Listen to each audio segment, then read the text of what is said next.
Captain Cooper's creaky old ship arrived at the edge of the enchanted woodland in the dead of night so as not to disturb a living thing. The magical forest was peaceful and asleep. The 300-year-old captain and his psychic horse and the octopus were the only two souls on board. This woodland seems like the perfect place to hide my gold horse. He scooped up his treasure chest of precious gold and held on tightly to his Medal of Life as they jumped overboard onto the dry land of the forest. Cooper's Medal of Life had magical powers. It gave him immortality. He wore it on a chain around his neck all the time. Cooper and Orson made their way through the enchanted woodland and climbed to the highest point they could find. Little did they know it was actually a sleeping volcano. Finding a flat spot, Cooper took out his shovel and began to dig. Suddenly the ground began to shake and Orson looked worried. Without any warning there was an almighty explosion as the volcano erupted from her deep sleep. The blast blew Cooper and Orson clean off the hillside into Dewdrop Pond where the Finleys live. Cooper's Medal of Life was shattered into 4 pieces. It was scattered to the 4 corners of the pond as Cooper sank to the deepest part. The heavy chest of gold landed on top of the old sea captain, and without his magic medal, he was no more. His gold magically disappeared. It felt like the start of a perfectly normal day at Dewdrop Pond. Kalula and Blade were the first up and already playing bubble ball outside. Fernando was busy in the kitchen making breakfast, while Fezzle and Bullwinkle were tidying the yard. I can't hear Marina singing this morning. That's right, I haven't seen her at all this morning. Breakfast is ready! Where is Marina? No one has seen her this morning. I hope she's alright.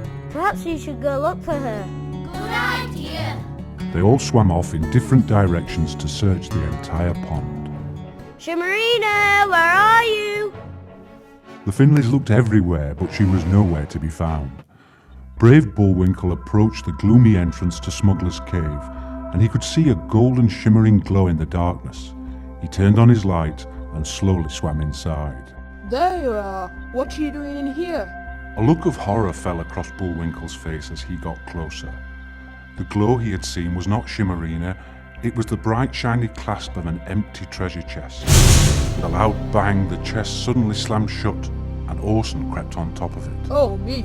Oh my! The legend is true! You're Cooper's mate! That's right, your friend's been captured by the ghost of Cooper. You must take this chest to your friends and solve the puzzles within. It is the only way to bring my master back and for you to see your friend again. I will wait here until sunset. Bullwinkle scooped up the heavy chest and swam as quickly as he could back to the house. The rest of the Finleys were gathered outside the house when Bullwinkle returned. Listen up, lads, I've just met Captain Cooper's mate and he's given me this chest. Marina has been captured and we need to work together to set her free. The fish slowly opened the chest and found a glittering crystal ball, 5 sealed scrolls and an old parchment inside. Let me read it. Look into my crystal and you will see. Marina is my prisoner. To set her free, you must find the 4 pieces of my destroyed medal and hunt for the ingredients to make the magic potion to restore it. If you do this before sunset, I will be released from this watery curse, and my chest will be refilled with gold. If that happens, I'll set her free. But if you fail, well, I'm sure you can guess. I have written 5 tasks for you to do. Pick one that suits, or there'll be trouble. Regards, Captain Cooper. The nervous fish focused on the crystal ball, which showed an image of Shimarina trapped in a cage and asleep in a deep trance. We must act fast. Bullwinkle took the 5 scrolls and placed them on the floor. They were marked speed, strength, sense, skill, and wisdom. 4 of the fish quickly picked up a scroll, leaving clever old Fezzle with the one marked wisdom. He opened his scroll, which read, Wisdom. As Group Leader, you must think. Use your cunning to obtain some ink. Get fresh octopus ink. Head north, head south. Aim east and west. You must find the 4 pieces of the medal. I'll wait here at base camp and think about what I need to do. Don't forget to pick up the ingredients for the magic potion on your travels. We have until sunset. Go, my friends, and good luck. Kalula looked at his scroll, which read, Skill, swim with skill and dodge the bubbles, reach the other side for your troubles, bring back a tiny shiny bubble. That must be Bubble Alley on the north side of the pond, he thought to himself, and quickly swam there. Kalula had never been allowed to play in this part of the pond before because it was so unsafe. He knew if he got caught in one of the bubbles, it could carry him dangerously close to the surface. The narrow alley was a moving maze of fast-flowing bubbles, all eagerly heading upwards. This will be just like playing bubble ball with Blade. He took a deep gulp of water and darted across the fast-moving tide of bubbles. He weaved and dodged like never before, skipping round the larger bubbles and ducking under the faster ones. With a final push, he made it through to the safe ledge at the far side. It's here! Better not forget a bubble. Back I go. And with that, Kalula repeated his brave moves to swiftly swim back through the bubble maze and whizzed home where Fezzle was waiting. Blade had zipped to the far south side of the pond because his scroll had read, Speed, beat the rolling rock with all your speed. Dart through the gap to do this deed. Bring back a golden leaf. The entrance to the cove was blocked by a huge rolling boulder which rocked from side to side at great speed. He watched for a few moments to pick up the rhythm and realised there was a split-second opportunity to swim through the tiny gap each time the boulder rolled past. On the count of 3, he shot through the tiny gap, narrowly missing being crushed by the giant boulder. To his great relief, he found part of Cooper's medal lying buried in the sand. He picked it up and bolted past through the boulder once again in exactly the same lightning speed. Better not forget a golden leaf. He shot to the surface, grabbed a floating leaf, and raced back to the house. Bullwinkle made the short swim to the east side of the pond and was worriedly gazing into the opening of the forbidden dark zone.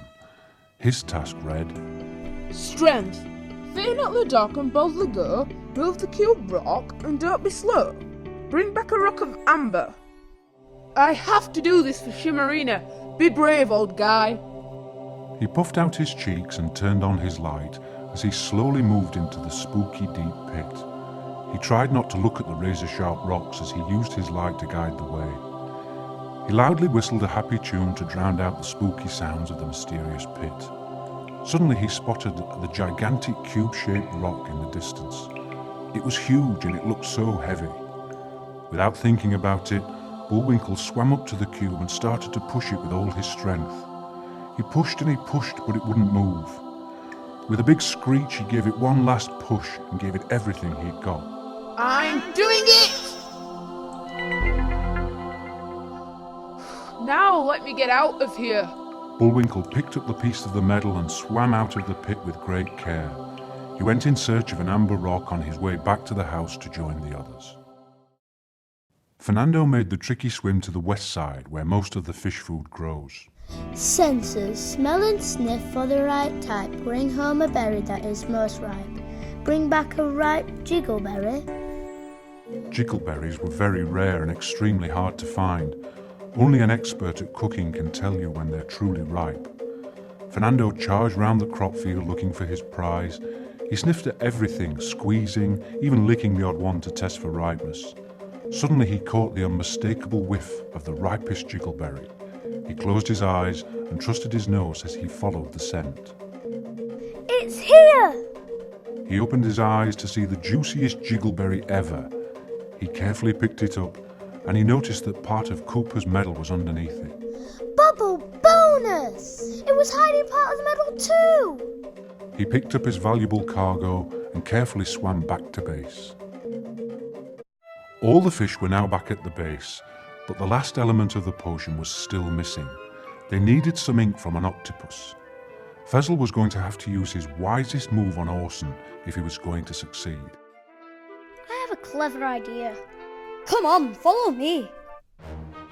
The 5 fish gathered together all the pieces of the Medal of Life, and with the potion bottle and all the ingredients they had collected, swam off to Smuggler's Cave where Orson was waiting rather menacingly. I'll make you a deal, Orson. If you get the answer right to my little riddle, you can keep your precious ink. But if you get it wrong, you'll give us just what we need. It's a deal.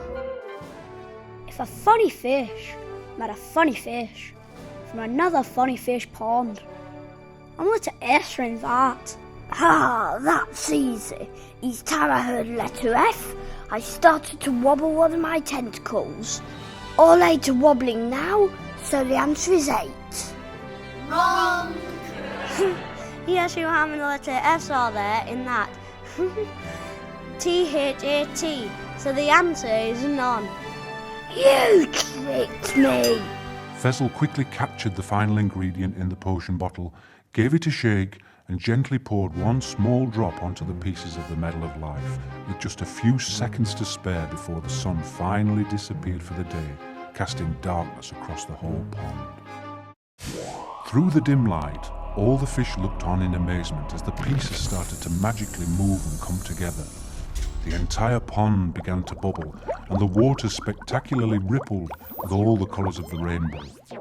With a blinding flash, the Medal of Life was fully restored, as the ground began to rumble and shake. Suddenly, Captain Cooper soared up from the ground with a mighty pirate roar.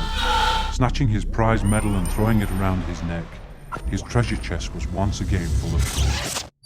Oh, my aching bones. You actually did it. You beat my challenge and brought me back from my watery grave. I feel alive again, and I'm going to stay that way. I declare from here on in, I will be the best generous and friendly pirate on all the 7 seas. Come on, Orson, back to the ship. What about Marina? Go and all be revealed. Old Cooper swam to the surface and left the enchanted woods forever, never to be seen again. Blade, Bullwinkle, Fezzle, Fernando and Kalula raced back to the house. Shimarina! Shimarina! Shimarina! Are you okay? Where am I? Home! I've just had the strangest dream. That was no dream. We've quite a story to tell you. Hey, you guys, I think you should come in here. As all the fish entered the kitchen, they were blinded by a golden glow. As a reward, Captain Cooper had left them 1 gold coin each, with a note that simply read, "Thank you." We're rich! That night, the Finleys had the biggest party ever seen at Dewdrop Pond. Shimarina sang her favourite songs while all the other fish danced long into the night. They ate special festive food and drank their favourite shindig juice. Much more important than their gold coins, they had learned that by working together as a team, they could achieve great things, break an evil curse, and even free their friend. And that was the biggest reward of all.